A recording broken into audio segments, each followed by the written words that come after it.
It is a Tuesday in October and you are 16 years old.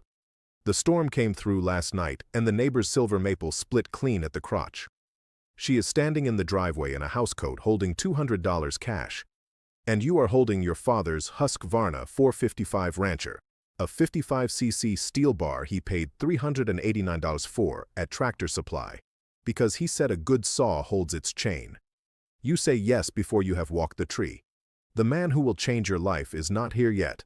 He is 3 streets over, a retired climber named Hal, who wears the same green wool hat in every season and always keeps a worn red grease pencil tucked behind his left ear. You do not know him yet. You will. You make the first cut and the bar binds. You don't understand tension yet. Don't know about the hinge wood. Don't know to read the lean before you score the face cut. You pry the bar free with a screwdriver like your father would have and finish from the underside. It works. The limb drops where you thought it would and you feel something unlock in your chest. By 3 o'clock the rounds are stacked and the brush is at the curb and she hands you $162 from a coffee can. She counted wrong and you don't correct her. In the US at this stage you are making $40 to $60 an afternoon. Cash, no tax. In the UK, a lad your age doing weekend storm clearance gets $20 to $35 a job. In Dubai, a casual laborer on a landscape crew earns around $1,200 AED a month. None of those numbers feel real yet. The folded bills in your back pocket do. The kickback finds you on the 4th job. The tip catches a buried stub, and the bar comes up fast, and you drop the saw and step away, and your hands are shaking when you pick it back up. 36,000 chainsaw injuries land in emergency rooms in the US every year. You add yourself to that statistic at job number 7, 2 stitches on the back of your left hand at an urgent care clinic, cash paid, no questions asked. You buy your first pair of Husqvarna technical chaps the next morning, $89 at the farm supply, and you wear them every job after that.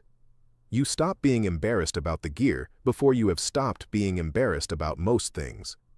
The hidden cost at this level is not the stitches, it is what you learn about yourself when there is nobody supervising you, whether you take the shortcut or you don't.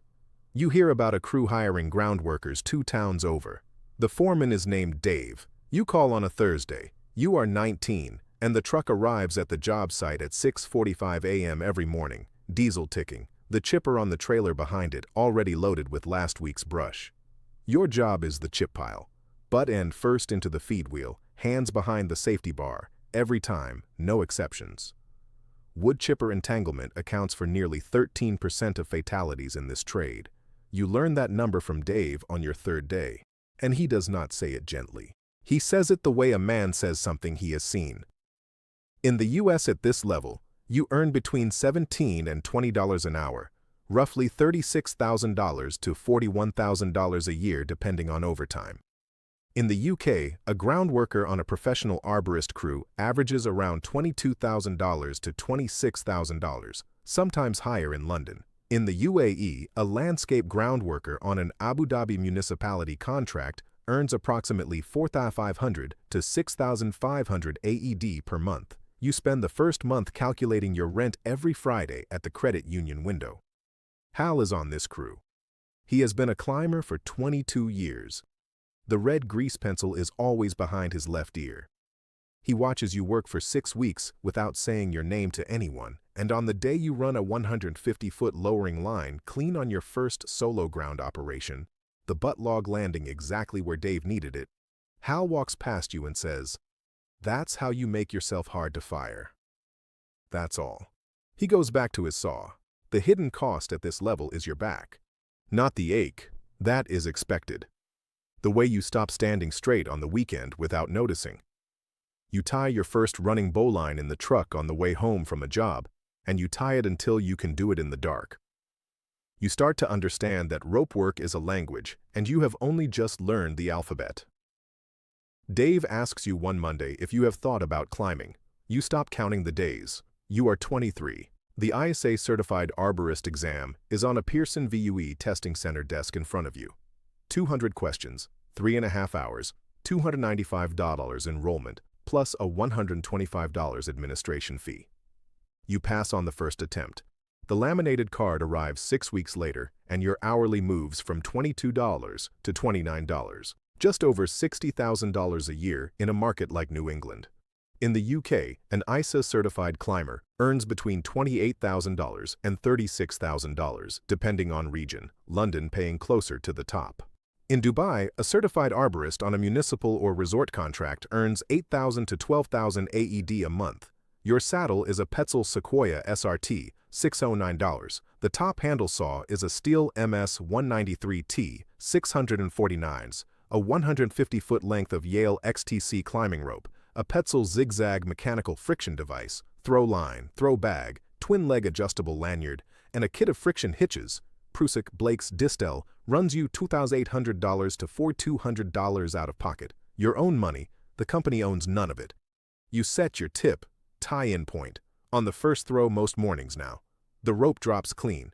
The ascent on a moving rope system, foot loop and handled ascender alternating, is muscle memory. Then comes the white pine on a residential removal in March. The homeowner wants the top 40 feet cleared off a gable. You set at 60 feet, walk a lateral, extend for the cut. The branch beneath your feet, the one you did not sound with the back of your saw, cracks at the trunk collar. You drop. The lanyard catches, saddle yanks hard against your left hip, and the running saw swings on its tether and clips the outside edge of your boot. You hang still for a count of 4. Then you climb back up the line and finish the cut. The crew sees nothing. Hal is on the ground that day. He does not mention what happened. At the end of the job, he hands you a cup of coffee from the thermos and says, "Sound everything. Always." The red grease pencil is behind his ear. He looks older than he did 2 years ago. You go home and retie every friction hitch in your kit on the kitchen table. You do not rush. You sound every lateral for the rest of your career. You are 30. The truck keys are yours. The salary clears $88,000, closer to $95,000 with the production bonus the company started offering 2 years ago. You hold the ISA Tree Risk Assessment qualification, the Trackee credential, a 2-day course at $450, and the ISA Municipal Specialist designation. In the UK, a qualified foreman running a crew of 4 earns $38,000 to $48,000, more in the southeast. In Dubai, a crew leader on a large-scale infrastructure or Palm Specialist contract earns $14,000 to $20,000 AED a month. You run a 4-man crew out of a Terex HTA-60 aerial lift, a $65,000 used purchase the company made 2 seasons ago. The chipper behind it is a Bandit 15 XP. Every morning at 6:30, you brief the crew. Drop zones, utility setbacks, load-bearing branches, sequence of cuts. The new groundworker misties a butt log on a Tuesday, slipped half hitch instead of a timber hitch, and a 400-pound round swings into the side panel of the truck. You do not raise your voice. You make him tie the knot 16 times on the tailgate before lunch. He ties it correctly the next morning without being told. The workers' compensation renewal comes in at NCCI class code 0106, tree pruning, $7.63 per $100 of payroll in your state. On $130,000 in payroll, the bill is $31,500. You sign the check. Hal retired from climbing 18 months ago. His knees gave out on a removal job in February, and he made the decision that night. He consults now, calls you sometimes with questions about gear specs he doesn't need answered, just to hear the trade talked. The green wool hat is the same one. The hidden cost at this level is not the money. It is what you park around the corner from the house so the kids don't hear you come home. You are 35. You crossed to utility work 3 years ago, and your base at the company is $34 an hour, $70,120 a year, before storm overtime. Last year, with storm restoration, you cleared $101,000. The checks are real. The hours are not something you describe to people outside the trade. You work under OSHA 1910.269 standards. Within 10 feet of any energized conductor above 750 volts, a second qualified line clearance trimmer must be within voice range at the ground. Your second man is a former groundworker you trained. He calls the clearance distances out loud, 8 feet, 6 feet, 4 feet. You trim to the mark. In the UK, A qualified utility arborist on a national grid or DNO subcontract earns $36,000 to $46,000 plus storm call-out rates. In the UAE, a line clearance specialist on a D-Way or Abu Dhabi distribution company contract earns 16,000 to 24,000 AED per month. Electrocution accounts for 18.3% of fatalities in this trade.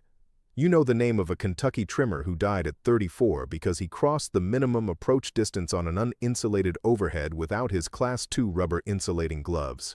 You wear yours every time. The gloves are not negotiable. The nor'easter hits in late March and the system goes dark from Worcester to the Connecticut border. 9 days, 16-hour shifts, double time after 12, 4 hours sleep in the cab between rotations. On day 6, your second man spots a Virginia creeper vine wrapped onto a primary that nobody flagged on the work order. You stop the bucket 2 feet short. The line is still energized. The substation has not isolated. Dispatch calls the utility. The utility kills the feeder. You make the cut on a deadline. Nobody knows how close it was. You do. The storm restoration check clears at $14,800. You pay off your truck. Hal calls that week to ask how the restoration went. His voice sounds further away than the phone explains. The red grease pencil, he tells you, is on his desk now. He doesn't go outside much. The hidden cost at this level is that you stop sleeping deeply. Even on quiet nights, some part of you is still listening for the dispatch radio. You are 44. The BCMA exam, Board Certified Master Arborist, administered by the ISA at $495, is a 4-hour, 165 scenario-based assessment you sat for on a Tuesday in April and passed on the first attempt. Fewer than 1,000 BCMAs exist worldwide among roughly 36,000 ISA certified arborists. You are in the top 3% of a profession most people cannot name. In the US, a BCMA in an urban forestry or senior consulting role earns $90,000 to $140,000 a year. In the UK, a principal arboricultural consultant with the Arboricultural Association's full membership commands $55,000 to $75,000. In Dubai, a senior arborist or urban forestry director on a smart city development earns $25,000 to $38,000 AED per month. Your rate card has changed. Site visits, $250 an hour. Written risk assessments, $275. Depositions, $400. Retainer for complex litigation, $3,500. The walnut desk came from an estate sale. The first plaintiff's call came from a firm in Missouri. A pin oak limb failure in a public park, and the city's defense was that the structural defect was not visible to a reasonable observer. You walk the stump 2 weeks after the failure. You find what their arborist missed: a bark inclusion at the union, tight-angled co-dominant stems with no interlocking wood, a longitudinal seam running down the spar consistent with internal decay. You put the resistograph F400 drill resistance meter against the trunk. The needle chart shows cavities at 30 and 42 centimeters depth. 10 minutes of work, 26 pages of report, photographs labeled and time-stamped, citations from the ANSI A300 Part 9 and the ISA's Tree Risk Assessment Manual. The verdict, $1.4 million reduced by statute, but the call goes in the invoice book. The next case is larger. A red ironbark eucalyptus in Ventura County. The settlement reaches $19 million. Your billing on that file alone comes to $43,000. Hal died in January, 71, a stroke, in the chair by his window. His daughter called you. You drove to the service in the same truck you used on the nor'easter job. The green wool hat was in the casket with him. The red grease pencil was in your jacket pocket. You kept it. You are 51. The office is a converted carriage house with a standing desk, a filing cabinet, and 3 walls of climbing saddles hung in sequence. Groundworker harness, first climbing saddle, the Petzl Sequoia SRT from your ISA years, retired and dust-free. A young climber named Marco comes by Wednesday afternoons. He is 28, studying for the BCMA, and he brings his own dog-eared copy of the ISA Tree Risk Assessment Manual. He asks the right questions. He ties a friction hitch on the desk edge while you talk through the case files, and he ties it correctly every time. The Husqvarna 455 Rancher your father bought at Tractor Supply, $389. The bar still sharp the last time you started it 11 years ago. Sits in a glass case on the shelf behind your chair. The bar oil is dry. Marco noticed it on his second visit. He asked if it still runs. You told him it doesn't matter. You sign your name to the bottom of an expert report, slide it into the envelope, and seal it.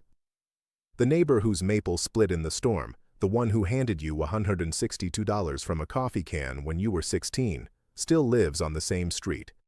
Her grandson does the yard now. Has his own crew. Charges $200 an afternoon.